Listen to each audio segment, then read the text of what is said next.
Friends, मैं रवि रंजन कुमार आप सभी को ज्ञान का सफ़र में स्वागत करता हूं। दोस्तों, मैं आज आप लोगों के लिए उत्तक से 20 इम्पोर्टेंट क्वेश्चन लेकर आया हूं, जो इन्हीं प्रश्नों को परीक्षा में बार बार पूछता है। उत्तक से हर एग्ज़ाम में 1 या 2 प्रश्न आता ही आता है, जिसको हम लोग पूरी एक्सप्लेन के साथ आज कवर कर लेंगे। अगर आप चाहते हैं कि उत्तक टॉपिक से एग्ज़ाम में कोई भी प्रश्न न छूटे, तो वीडियो को अंत तक ज़रूर देखें। तो चलिए टेस्ट को हम लोग शुरू करते हैं। तो टेस्ट का पहला क्वेश्चन आपके सामने ये रहा। कह रहे कि उत्तकों का अध्ययन क्या कहलाता है। उत्तकों का अध्ययन क्या कहलाता है, यानी उत्तक का अध्ययन किस में किया जाता है। तो उत्तक का अध्ययन जो होता है वो हिस्टोलॉजी में होता है। ऑप्शन नंबर ए इसका सही आंसर होगा। अब ये ऑप्शन नंबर बी क्या है, साइटोलॉजी। तो साइटोलॉजी में जो होता है वो होता है कोशिका का अध्ययन। किसका होता है, कोशिका का अध्ययन साइटोलॉजी में होता है। माइकोलॉजी में क्या होता है, तो माइकोलॉजी में कवकों का अध्ययन होता है, कवकों का अध्ययन।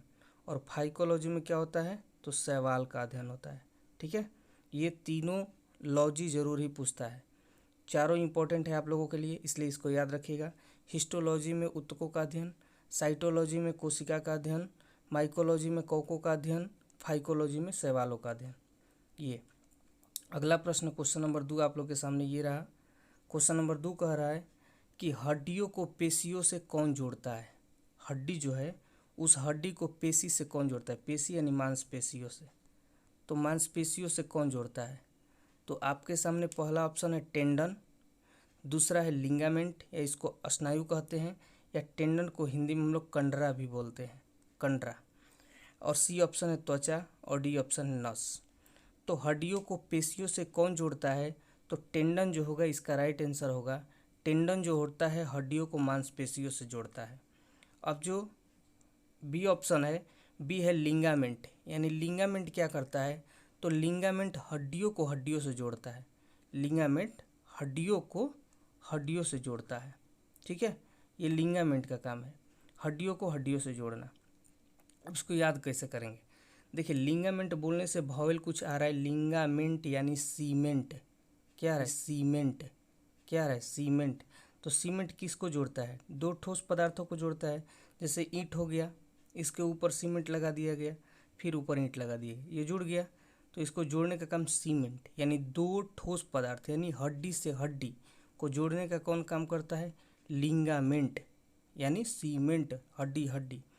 त्वचा जो होता है ये जोड़ता नहीं है, बल्कि हमारे शरीर को सुरक्षा प्रदान करता है ऊपरी सतह से। नस जो होता है, नस के माध्यम से ब्लड हमारा सर्कुलेट होता है, एक स्थान से दूसरे स्थान जाता है। और एक होता है धमनी, एक होता है सीरा, सीरा को ही हम लोग नस बोलते हैं। ठीक है, इसमें खून की सप्लाई होती है। क्वेश्चन नंबर 3 रहा आपके सामने ये। क्वेश्चन नंबर 3 कह रहे हैं कि निम्न में से कौन सा संयोजी उत्तक है। अब संयोजी उत्तक क्या है, तो संयोजी उत्तक उसको कहते हैं जो उत्तकों को अंग से जोड़ता है, वही संयोजी उत्तक है।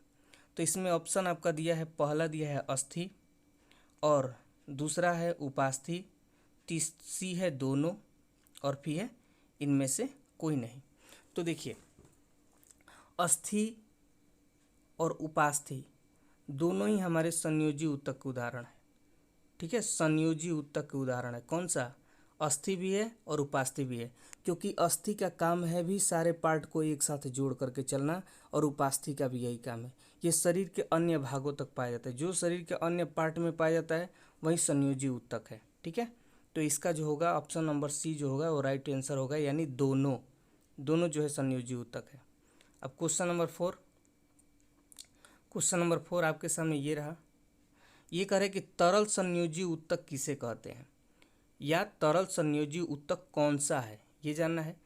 तो तरल संयोजी उत्तक उसको कहते हैं जो परिवहन का काम करता है, यानी पदार्थों को एक स्थान से दूसरे स्थान तक ले जाना, जैसे पोषक तत्वों को ले जाना, ऑक्सीजन को ले जाना, अन्य आवश्यकता चीज़ों को एक स्थान से दूसरे स्थान तक ले जाने को ही हम लोग तरल संयोजी उत्तक कहते हैं।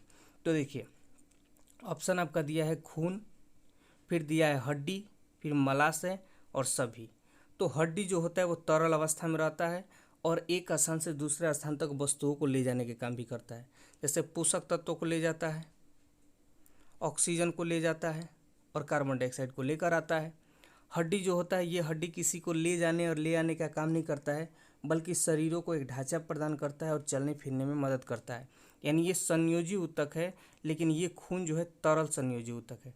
क्वेश्चन नंबर 4 का जो राइट आंसर होगा वो ऑप्शन नंबर ए होगा, जो खून यानी ब्लड होगा। वो क्या होगा? ब्लड। ठीक है। और मलाशय जो है ये क्या है? मलाशय जो है पेशिया है। इसके बारे में हम लोग बाद में इसी वीडियो में हम लोग पढ़ने वाले हैं। तो ये पेशिया है। ठीक है। डी तो है, ये सभी ये नहीं होगा। तो इसका जो राइट आंसर होगा वो ऑप्शन नंबर ए होगा। चलिए नेक्स्ट प्रश्न की तरफ चलते हैं। यहाँ पे कुछ नोट लिखा हुआ है। जैसे कह रहा है कि जो ऊतक और अंगों को जोड़ने का काम करता है वो संयोजी ऊतक है। ये ठीक है। जो पदार्थ परिवहन करता है वही तरल संयोजी ऊतक है। जैसे ऑक्सीजन का परिवहन करना, कार्बन डाइऑक्साइड का परिवहन करना, पोषक तत्वों का परिवहन करना, एक स्थान से दूसरे स्थान तक ले जाने का कार्य करता है। ठीक है। Question number 5। क्वेश्चन नंबर 5 आपके सामने ये है। देखिए क्वेश्चन नंबर 5 कह रहा है कि निम्न में से कौन सी आरेखित या अनैच्छिक पेशी है। तो आरेखित या अनैच्छिक पेशी किसको कहते हैं, पहले इसको समझ लेते हैं। ठीक है। अनैच्छिक पेशी उसको कहते हैं जिस पे हमारा कोई कंट्रोल नहीं होता है, यानी हमारे बस की बात ही उस पर नहीं होती, ये करो तो वो करेगा नहीं, ऐसा कुछ नहीं है, वो ऑटोमेटिक करता है। तो इसका ऑप्शन देखते हैं हम लोग क्या दिया हुआ है। पहला ऑप्शन है आहार नल, दूसरा ऑप्शन दिया है ब्लड, सी ऑप्शन दिया है हाथ की पेशी, और डी ऑप्शन दिया है कूल्हे की मांसपेशी। तो देखिए आहार नाल पे हमारा कोई कंट्रोल नहीं होता है, हम लोग जैसा कहेंगे वैसा नहीं करेगा ये। ठीक है। कहेंगे खाना पच जाओ तो नहीं पचेगा, ऑटोमेटिक जब उसका मन करेगा तो ही पचेगा। इस पे हमारा कोई ऐच्छिक पेशी काम नहीं करती है, यानी हमारे कंट्रोल इस पे नहीं होता है। ब्लड जो है ये तरल संयोजी ऊतक है। हाथ की पेशी और कूल्हे की मांसपेशी ये दोनों अनैच्छिक नहीं है, क्योंकि ये दोनों पे हमारा कंट्रोल होता है, हम जैसे कहेंगे वैसे करेगा। तो ये होता है ऐच्छिक। ये क्या होता है? ऐच्छिक होता है, यानी रैखिक और ऐच्छिक होता है, इसका यही दोनों नाम है। तो हाथ की पेशी और कूल्हे की मांसपेशी। और एक चीज़ आपको और याद रखना है कि जो अनैच्छिक पेशी होती है वो कभी थकती नहीं है। ठीक है। नोट में आपके सामने है, ये रहा। शरीर में प्रचलन और गतियों को नियंत्रण पेशी ऊतक द्वारा होता है। शरीर में प्रचलन करना, वृद्धि करना, गति को नियंत्रण करना, एक स्थान से दूसरे स्थान तक जाना, ये किसके बस की बात होती है? तो पेशी ऊतक की। जिस पर हमारा कोई काबू नहीं होता है या थकान महसूस नहीं करता है वो कहलाता है हमारा अनैच्छिक पेशी। यानी जिस पे जैसे हार्ट कभी थकता ही नहीं है, आहार नल कभी थकता ही नहीं है, मूत्राशय कभी थकता ही नहीं है, मलाशय कभी थकता ही नहीं है। तो उस तरह से। अगला है प्रश्न, निम्न में से कौन सा रेखित या ऐच्छिक पेशी है। तो रेखित पेशी जिसमें रेशे होते हैं, और ऐच्छिक पेशी जिस पे हमारा कंट्रोल होता है। तो रेखित पेशी या ऐच्छिक पेशी कौन होते हैं, चलिए देखते हैं ऑप्शन। तो दिया है चेहरे की पेशियाँ, मूत्राशय, मलाशय, कोई नहीं। तो मूत्राशय और मलाशय ये जो है और अनैच्छिक पेशियाँ है। कौन सा पेशी है?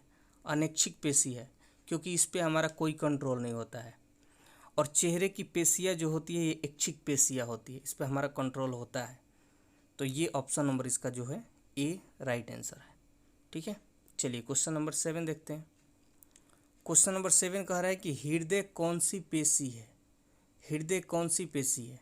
तो देखिए पेशी जो होता है वो कितने प्रकार के होते हैं। तो पेशी जो होते हैं वो 3 टाइप के होते हैं। ठीक है। एक होता है अनैच्छिक, और एक होता है ऐच्छिक, और एक होता है हृदयक पेशी।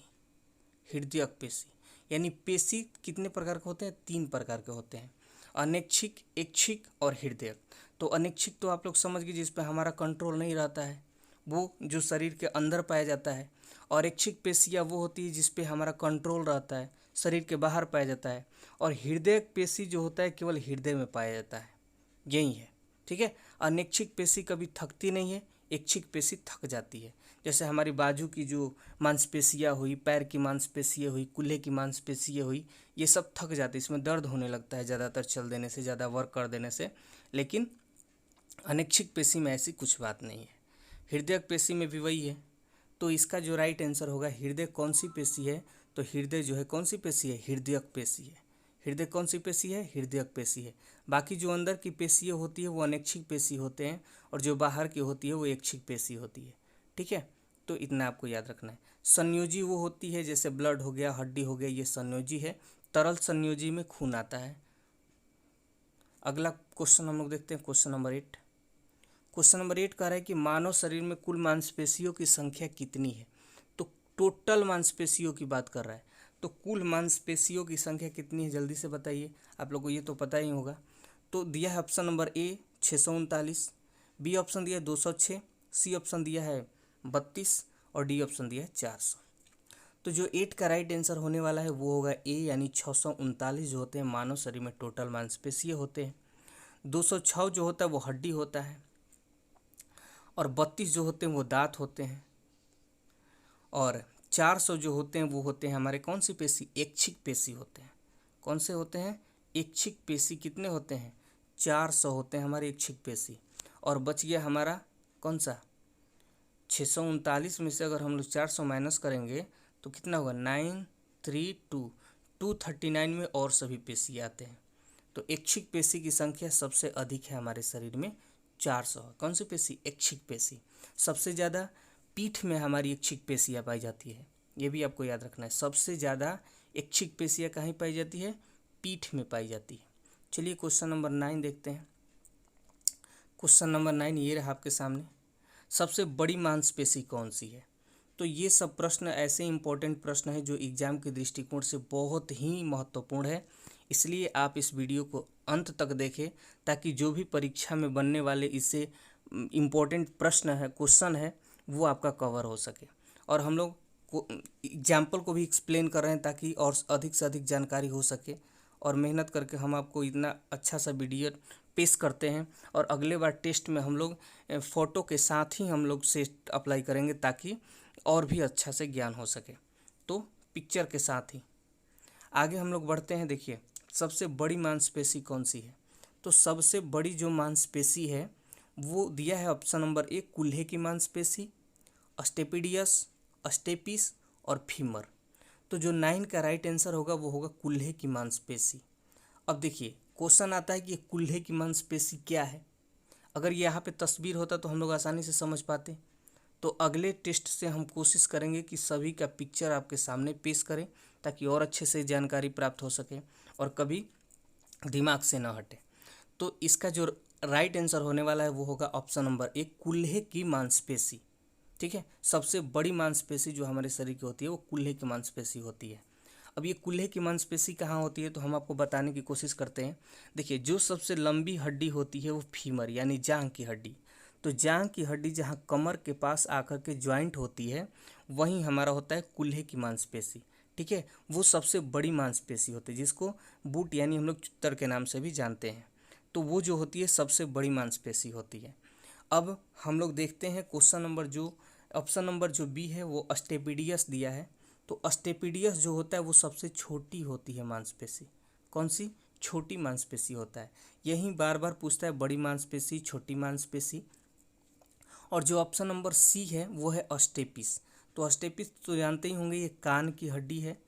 कान की हड्डी है जिसकी संख्या, कान में हड्डियों की संख्या होती है, एक कान में 3 और 2 कान में 6।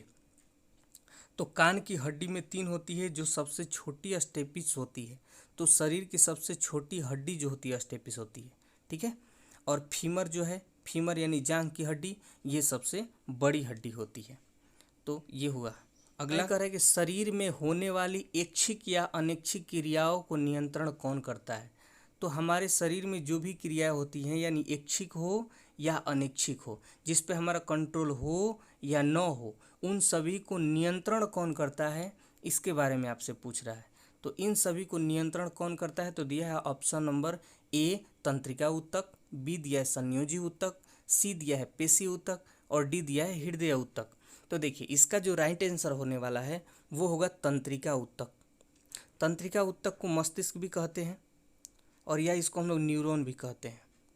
तो यही हमारे ऐच्छिक और अनैच्छिक पेशियों को गाइड करता है कि कैसे कैसे वर्क करना है। संयोजी ऊतक जो है वो ब्लड है, हड्डी है। ठीक है, पेशी ऊतक जो है, पेशी ऊतक जो हमारे, पेशी ऊतक का क्या काम है, पेशी ऊतक का क्या काम है? अभी हमने आपको बताया कि यह ऊतक शरीर में प्रचलन और गतियों को नियंत्रित करता है, ठीक है। और संयोजी ऊतक क्या करता है? तो ये ऊतकों और अंगों को जोड़ने का काम करता है, एक दूसरे के साथ जोड़ने का काम करता है, ठीक है। और हृदयक पेशी केवल कहाँ पाया जाता है?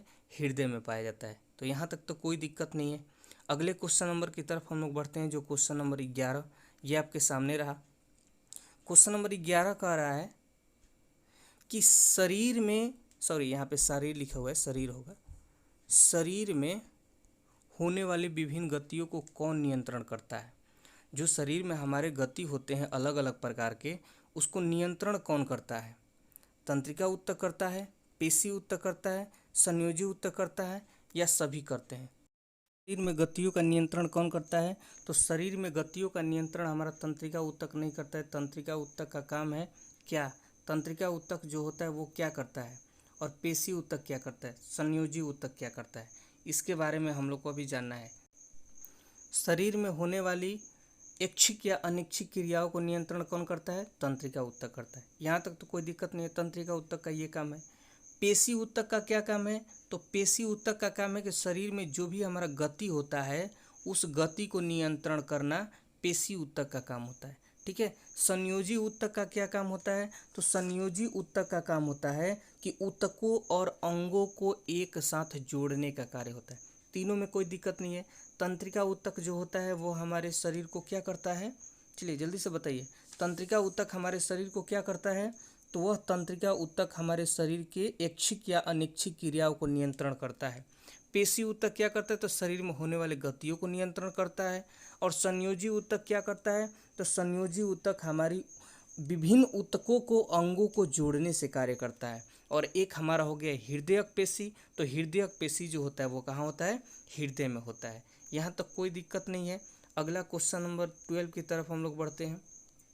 क्वेश्चन नंबर 12 जो है, मानव त्वचा का सबसे बाहरी हिस्सा क्या कहलाता है? तो जो हमें नज़र आता है बाहर की, ये मान लीजिए हमारा हैंड हो गया, ये हाथ हो गया, तो बाहर के जो ये त्वचा दिखाई देता है, इस बाहर के त्वचा को हम लोग क्या कहते हैं?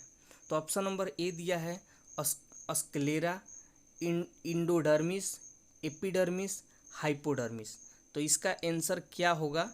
इसका जो आंसर होगा वो हमारा होगा एपिडर्मिस। एपिडर्मिस जो होता है शरीर के बाहरी हिस्से में पाया जाता है, बाहर की तरफ एपिडर्मिस पाया जाता है। कौन सा? एपिडर्मिस। कौन सा? एपिडर्मिस।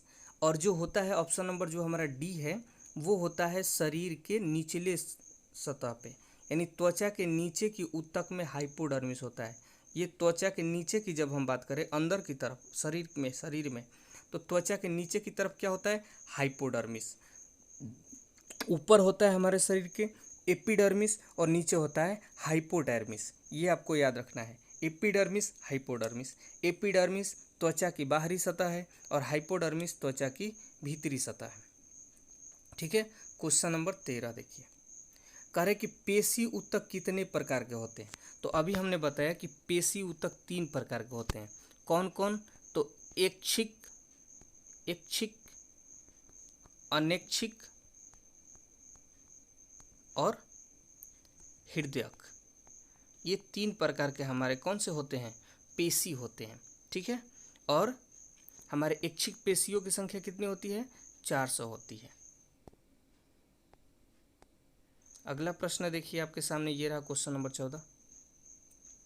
ये कह रहा है कि निम्न में से कौन सा एक पशु ऊतक नहीं है? तो कौन सा ऐसा ऊतक है जो पशु में नहीं पाया जाता है? तो पेशी ऊतक ये तो पाया ही जाता है, गति को नियंत्रण करता है।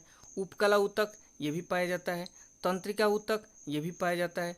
और जो ऑप्शन नंबर डी हमारा जो है दृढ़ ऊतक, ये हमारे क्या, ये पशु ऊतक में नहीं पाए जाते हैं बल्कि पादप ऊतक में पाए जाते हैं। यहाँ तक तो कोई दिक्कत नहीं है। अगला चलते हैं हम लोग प्रश्न की तरफ। क्वेश्चन नंबर 15, ये देखिए, पौधे के तने और शीर्ष पर क्या पाया जाता है?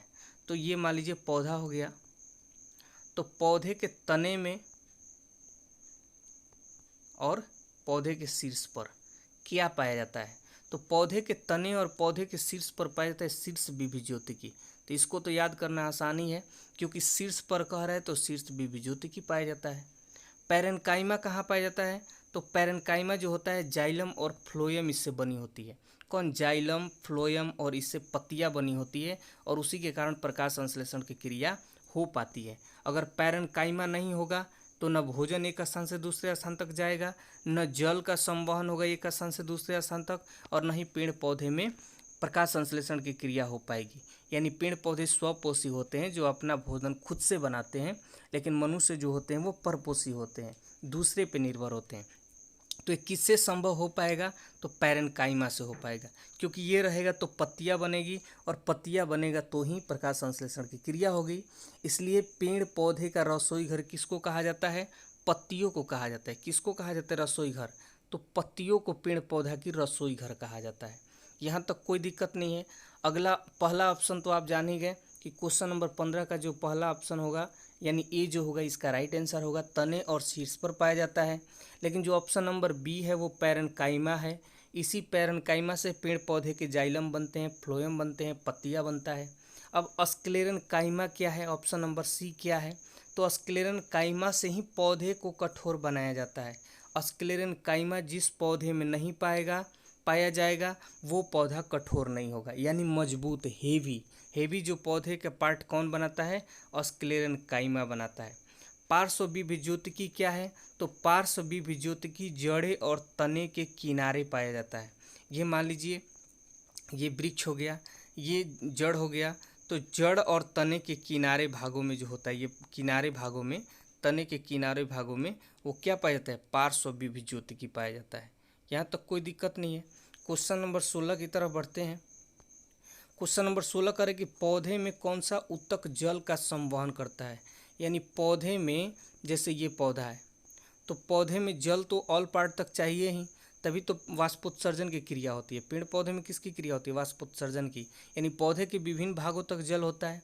तो नीचे से जड़ के माध्यम से पानी को ऊपर की ओर ले जाने का काम और ऊपर ले जाने के बाद विभिन्न पार्टों तक जल को पहुंचाने का काम कौन करता है, तो जाइलम करता है, यानी जाइलम जल। ये बहुत ही इंपॉर्टेंट प्रश्न है जो हर एग्जाम में बनता ही बनता है। ज़्यादातर एग्जाम में इसको बार बार पूछ देता है, रिपीट भी करता है, इसलिए इसको याद रखिएगा। ऑप्शन नंबर ए जो होगा इसका राइट आंसर होगा। ऑप्शन नंबर बी क्या कह रहा है, तो ऑप्शन नंबर बी कह रहा है फ्लोएम। तो फ्लोएम का काम क्या है पहले समझ लेते हैं उसको। देखिए फ्लोएम का क्या काम है कि जब पेड़ पौधे में हमारे पत्तियों के द्वारा भोजन बनेगा, तो जब पत्तियों के द्वारा भोजन बनेगा तो पौधे के विभिन्न पार्टों में इसकी भोजन की आवश्यकता होगी, यानी नीचे से लेकर के ऊपर के ऑल पार्ट तक, यानी सभी पार्ट तक। तो इसको पहुंचाने वाला कोई तो होगा, ऑल पार्ट तक, सभी पार्टों को इसको पहुंचाने वाला कोई होगा। तो इसको सभी पार्ट तक भोजन को, यानी पत्तियों से भोजन को संपूर्ण भागों तक पहुंचाने का काम कौन करता है, फ्लोएम करता है। और जल को पहुंचाने का काम कौन करता है, जाइलम करता है। ठीक है, दो ऑप्शन क्लियर हुआ। सी ऑप्शन जो है क्लोरोफिल, तो क्लोरोफिल के कारण ही पत्तियों का रंग हरा होता है, जिसके कारण प्रकाश संश्लेषण की क्रिया हो पाती है और भोजन बनता है। रंध्र क्या है, रंध्र समझते हैं। तो रंध्र क्या है, जब प्रकाश संश्लेषण की क्रिया होती है, प्रकाश संश्लेषण की क्रिया होती है तो उस सिचुएशन में गैसों का आदान प्रदान करना, यानी बाहर अंदर, ये किसके माध्यम से होता है, रंध्र के माध्यम से। प्रकाश संश्लेषण में O2 बाहर जाता है और CO2 अंदर आता है। लेकिन जब प्रकाश संश्लेषण की क्रिया नहीं होती है तो यही कार्य उल्टा हो जाता है, यानी ऑक्सीजन अंदर आने लगता है और CO2 बाहर जाने लगता है। ठीक है, प्रकाश संश्लेषण की क्रिया कब होती है, दिन में कि रात में, तो दिन में प्रकाश संश्लेषण की क्रिया होता है और ये क्रिया पॉजिटिव होता है, पॉजिटिव डायरेक्शन में, यानी O2 निकलता है, CO2 आता है। लेकिन रात के समय में यही अपोजिट डायरेक्शन में होने लगता है, यानी O2 आने लगता है, CO2 जाने लगता है। यहाँ तक कोई दिक्कत नहीं है। तो रंध्र का कार्य है कि प्रकाश संश्लेषण के समय गैसों का आदान प्रदान करना, ठीक है, लेना देना। क्वेश्चन नंबर 17, क्वेश्चन नंबर 17 का है कि पत्तियों से भोजन को विभिन्न भागों तक पहुँचाने का कौन कार्य करता है, तो कौन करता है, जाइलम यानी दारू, ये तो दारू में जल ऐसे ही होता है, ये जल पहुँचाता है। और फ्लोएम ये फल है, यानी भोजन के काम करता है, यानी ये भोजन पहुंचाता है, ये भोजन पहुंचाता है। क्लोरोफिल हरा बनाता है और रंध्र प्रकाश संश्लेषण के समय गैसों का आदान प्रदान करता है। ठीक है, चलिए क्वेश्चन नंबर 18, पौधे को लचीलापन किस ऊतक के कारण होता है, यानी देखते हैं पौधे का जो तना होता है वो हवा जब बहता है तो ऐसे ऐसे लचकता है, डांस करता है, तो किसके कारण करता है। और जब वो हार्ड हो जाता है तो ज़्यादा लचकने से पेड़ पौधे की टहनी टूट भी जाते हैं, लेकिन जब बाल्य अवस्था में रहता है तो उसमें लचीलापन ज़्यादा होता है। तो वो किसके कारण ज़्यादा होता है। जाइलम का तो इसमें कोई हस्तक्षेप ही नहीं है, क्योंकि जाइलम का काम है जल को ले जाना, ठीक है। फ्लोएम का काम है भोजन को ले जाना, ठीक। स्क्लेरेन्काइमा का काम है कि इसको कठोर बनाना, किसको, पेड़ पौधे को कठोर बनाने का ये कार्य करता है। तो इसका जो राइट आंसर होगा वो होगा कोलेनकाइमा से ये लचीला होता है। किससे, कोलेनकाइमा से पेड़ पौधे लचीला होते हैं। स्क्लेरेन्काइमा से ये कठोर होते हैं, कोलेनकाइमा से लचीला होता है, ठीक है। क्वेश्चन नंबर 19 कह रहा है कि निम्न में से कौन सा अस्थायी ऊतक है। अस्थायी ऊतक किसको कहते हैं, तो आप जानते ही हैं, रक्त जो है, जाइलम जो है, हड्डी जो है, त्वचा जो है, तो इनमें से कौन सा अस्थायी ऊतक है। तो रक्त और हड्डी संयोजी ऊतक, और जो जाइलम है वो है अस्थायी ऊतक, ठीक है। और त्वचा जो है वो क्या है, तो त्वचा उपकला ऊतक के कई परतों द्वारा निर्मित होता है। त्वचा किससे, उपकला ऊतक के कई परतों द्वारा निर्मित होता है। तो इसका जो राइट आंसर होगा, क्वेश्चन नंबर 19 का जो राइट आंसर होगा वो क्या होगा, जाइलम। यानी जाइलम कौन सा ऊतक है, अस्थायी ऊतक है। रक्त और हड्डी संयोजी ऊतक है, और त्वचा जो है उपकला ऊतक से बना होता है। क्वेश्चन नंबर 20 जो इस टेस्ट का लास्ट क्वेश्चन है, चलिए इसको करते हैं। मनुष्य में एक संयोजी ऊतक का उदाहरण कौन सा है, तो संयोजी ऊतक का उदाहरण मांसपेशी नहीं होगा, ये पेशी ऊतक है। कोशिका, ये तो कोशिका है। हड्डी संयोजी ऊतक है। और रेशे, ये रेशे जो होते हैं अनैच्छिक या ऐच्छिक होते हैं। तो इसका जो राइट आंसर होगा संयोजी ऊतक कौन सा है, तो हड्डी जो है इसका संयोजी ऊतक है। तो ये देखिए, अगले बार जो हम लोग टेस्ट लेकर आएंगे, टेस्ट के साथ साथ पिक्चर के साथ आएगा, ताकि हम लोग पिक्चर के साथ साथ उस टेस्ट को अच्छी तरह से फॉलो कर सके, समझ सके, और सारे ऑप्शन को अच्छे से एक्सप्लेन कर सके। तो अगर आपको सब्सक्राइब करें ताकि आने वाले मेरे वीडियो का नोटिफिकेशन आप तक पहुंच सके। तब तक के लिए जय हिंद, जय भारत।